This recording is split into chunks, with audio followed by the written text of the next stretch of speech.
Di pegunungan Ural yang dingin dan terpencil, sebuah tragedi pada musim dingin 1959 mengukir misteri yang tak pernah benar-benar terjawab. 9 pendaki berangkat dengan penuh semangat, namun ditemukan tewas dengan kondisi yang aneh dan membingungkan. Tubuh-tubuh berserakan di salju dengan luka-luka yang tampak aneh, mengundang rasa penasaran. Apa yang sebenarnya menimpa para pendaki itu? Peristiwa yang kelak dikenal dengan insiden Dyatlov Pass.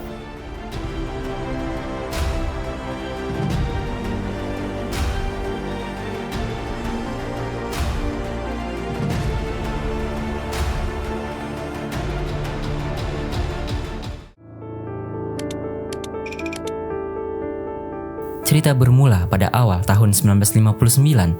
Sebuah tim pendaki dibentuk untuk melakukan perjalanan ski melintasi pegunungan Ural bagian utara. Menurut laporan Jaksa Tempalov, dokumen yang ditemukan di tenda mereka menunjukkan bahwa perjalanan ini dinamai untuk menghormati Kongres ke-21 Partai Komunis Uni Soviet dan kemungkinan didukung oleh organisasi pemuda Komsomol setempat. Ekspedisi ini dipimpin oleh Igor Dyatlov, mahasiswa teknik radio berusia 23 tahun dari Institut Politeknik Ural. Bersamanya ada 9 anggota lain, sebagian besar teman kuliahnya yang juga pendaki berpengalaman. Awalnya tim ini terdiri dari 10 orang, 8 laki-laki dan 2 orang perempuan. Namun 1 orang mengundurkan diri karena masalah kesehatan, sehingga hanya 9 orang yang melanjutkan perjalanan. Ke-9 pendaki tersebut adalah pemegang sertifikat pendakian kelas 2 dan sedang menargetkan sertifikat kelas 3. Level tertinggi dalam sistem pendakian Uni Soviet. Untuk itu, mereka harus menempuh perjalanan sejauh 300 km melalui medan bersalju. Rute mereka dirancang menuju daerah terpencil di utara, melintasi sumber sungai Lozva, hingga ke puncak gunung Ortoten yang berjarak sekitar 10 km dari lokasi tragedi yang kelak terjadi. Jalur ini diklasifikasikan sebagai kategori 3, tingkat kesulitan tertinggi, dan dipilih untuk ditempuh pada bulan Februari saat musim dingin berada pada puncaknya. Pada 23 Januari 1959, kelompok ini menerima buku rute resmi yang menetapkan perjalanan mereka melalui rute nomor 5. Catatan dari Komite Budaya Fisik dan Olahraga Kota Sverdlov menyebutkan adanya tambahan anggota, yaitu Semyon Zolotaryov, seorang pendaki berpengalaman yang awalnya akan bergabung dengan kelompok lain.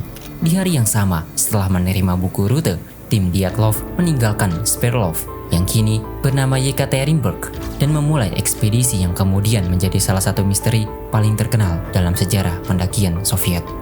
Pada malam 23 Januari 1959, sekelompok mahasiswa menaiki kereta tidur dari kota Sverdlov di timur pegunungan Ural menuju daerah utara yang berselimut salju. Mereka adalah tim ekspedisi yang dipimpin oleh Igor Dyatlov, dan malam itu menjadi awal perjalanan yang tak seorang pun menyangka akan berakhir tragis. Kota ini adalah kota terbesar keempat di Rusia dan pernah menjadi tuan rumah Piala Dunia. Namun kota ini juga menyimpan sejarah kelam. Disinilah Tsar Nicholas II dan keluarganya dieksekusi pada 1918. Kini berdiri sebuah gereja bergaya Bizantium di lokasi itu. Sementara di seberang sungai Iset terdapat kuil modernis untuk Boris Yeltsin, presiden pertama Rusia yang lahir di kota ini. Perjalanan ke utara dari kota ini seolah tak tersentuh waktu. Kereta-kereta menuju pegunungan Ural masih dijalankan kondektur tua dengan seragam lusuh. Di ujung gerbong, samovar tua berdiri menyediakan air panas. Di dalam kereta itulah 10 mahasiswa muda membentangkan spray di tempat tidur susun, bercanda dan bersemangat menanti perjalanan. Namun kondisi fisik tak berpihak pada semua. Yuri Yudin mulai kambuh penyakit lamanya, saraf psikiatrika yang membuatnya kesakitan. Ia memutuskan kembali dan bebannya dibagi ke ransel teman-temannya. Zina menulis, Yuri Yudin meninggalkan kita hari ini, sayang sekali. Dengan berat hati, Yudin naik kereta luncur berpamitan dengan harapan bertemu lagi setelah ekspedisi. Tanpa disadari, keputusan itu menyelamatkan hidupnya. Ia menjadi satu-satunya dari kelompok Dyatlov yang selamat.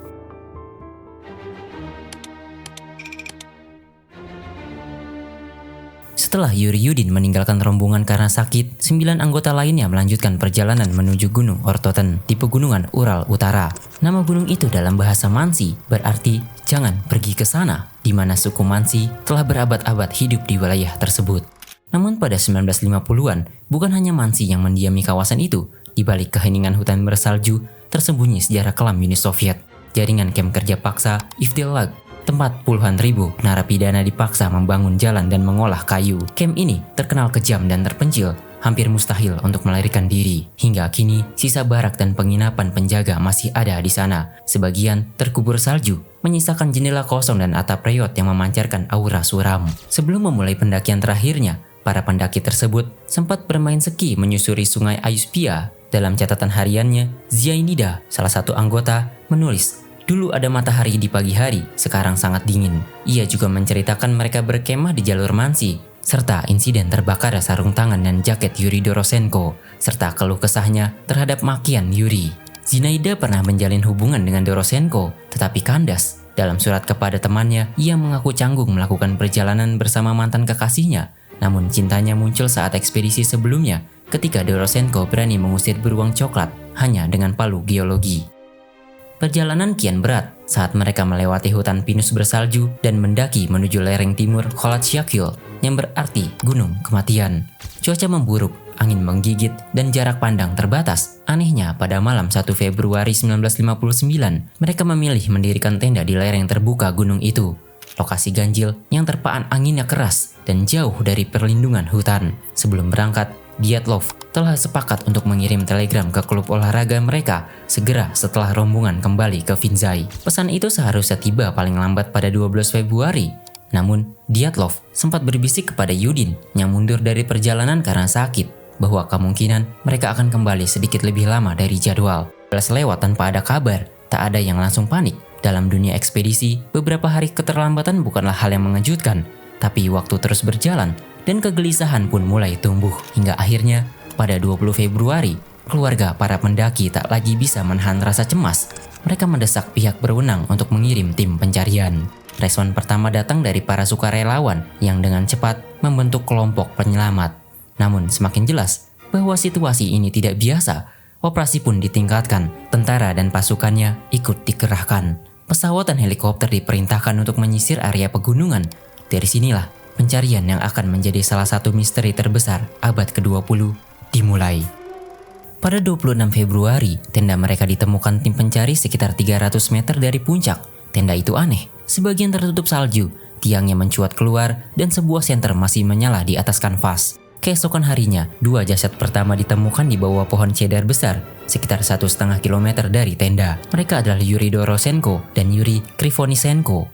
Anehnya, mereka hanya mengenakan pakaian dalam. Kulitnya telah berubah warna coklat kemerahan akibat beku. Krivonisenko bahkan terlihat menggigit jarinya. Di dekatnya ada sisa api unggun dan cabang patah, seolah kayu itu diambil dari atas pohon.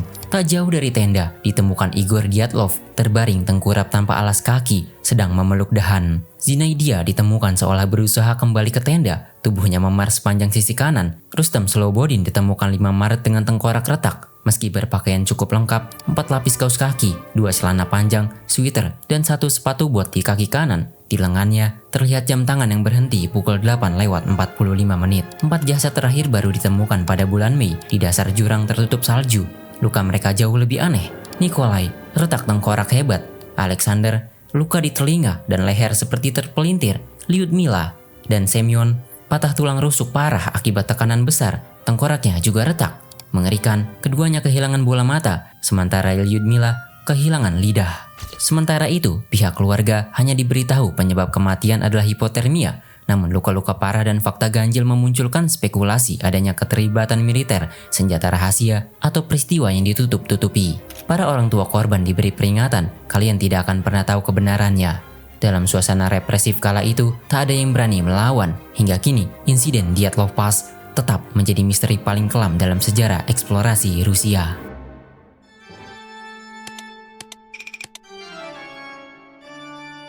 Tragedi Dyatlov Pass tak hanya meninggalkan teka-teki tentang bagaimana 9 pendaki tewas secara misterius, tetapi juga membuka pintu bagi berbagai teori konspirasi yang berkembang liar selama lebih dari setengah abad. Ketika penjelasan resmi dianggap terlalu kabur, hanya menyebut adanya kekuatan besar yang tak bisa dilintasi para pendaki, muncullah berbagai dugaan yang berusaha mengisi kekosongan jawaban tersebut. Pertama, teori badai salju. Teori ilmiah yang kini paling diterima atas tragedi Dyatlov Pass adalah hipotesis slab avalanche, yaitu runtuhnya lempengan salju padat yang menimpa tenda para pendaki. Menurut penelitian Johan Guillaume dan Alexander Purzin, tahun 2021, para pendaki menggali salju untuk mendirikan tenda di lereng gunung yang tanpa sadar melemahkan struktur lapisan salju. Angin kuat kemudian menimbun salju di atasnya sehingga beberapa jam kemudian lempengan itu runtuh menekan tubuh pendaki dengan gaya mirip tabrakan mobil, menyebabkan luka parah pada tulang rusuk dan tengkorak tanpa meninggalkan jejak longsoran besar. Tekanan mendadak ini membuat mereka panik melarikan diri ke hutan tanpa berpakaian lengkap yang akhirnya berujung pada kematian karena hipotermia. Teori ini kini dipandang paling sesuai dengan bukti lapangan dan secara resmi diakui dalam penyelidikan Rusia tahun 2020 sebagai penjelasan paling masuk akal atas misteri tersebut. Kemudian ada konspirasi uji senjata rahasia Uni Soviet. Pendaki diduga masuk zona uji senjata Soviet. Ledakan rudal dan senjata eksperimental memicu luka dalam parah seperti retakan tengkorak dan patah tulang rusuk tanpa luka luar. Kemungkinan mereka panik lalu kabur tanpa perlengkapan, mencoba bertahan dengan api unggun atau memanjat pohon, namun gagal. Diduga militer menyaksikan dan menutup-nutupi insiden, bahkan mungkin membunuh beberapa korban untuk menjaga rahasia. Kesaksian penduduk soal kilatan cahaya, temuan logam mirip rudal, radioaktivitas pada pakaian, serta investigasi resmi yang ditutupi, mendadak memperkuat teori ini. Yuri Yudin meyakini mereka dipaksa keluar tenda di bawah todongan senjata, sementara penyidik Okishev menyebut ada perintah menutup-nutupi. Namun kendalanya tak ada bukti fisik keberadaan pihak ketiga, jejak hanya milik para pendaki.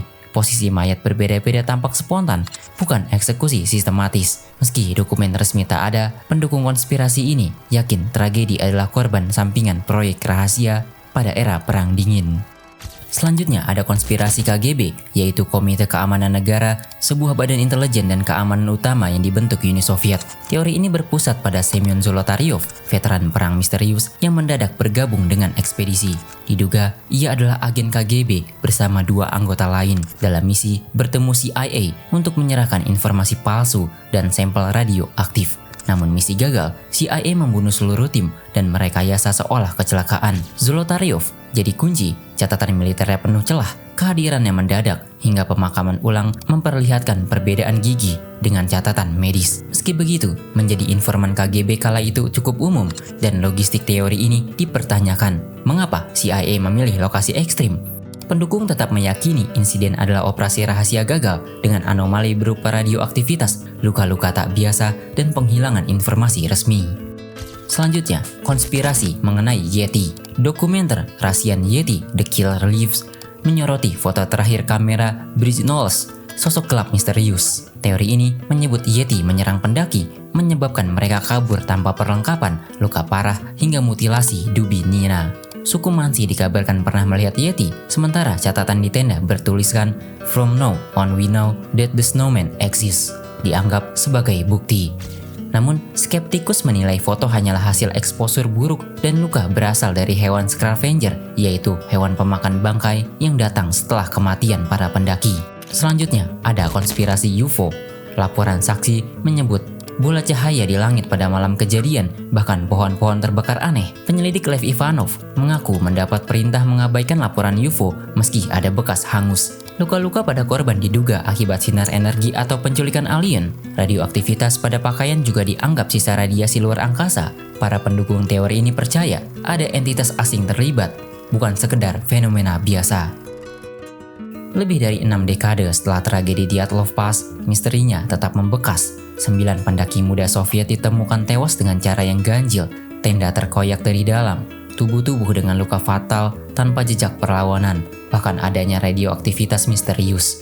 Penyelidikan resmi tak pernah memberi jawaban pasti, hanya menambah pertanyaan. Namun, tak satu pun mampu menjelaskan segalanya. Kini, pertanyaannya kembali pada kita. Teori mana yang paling masuk akal? Atau mungkin ada jawaban lain yang belum terpikirkan siapapun?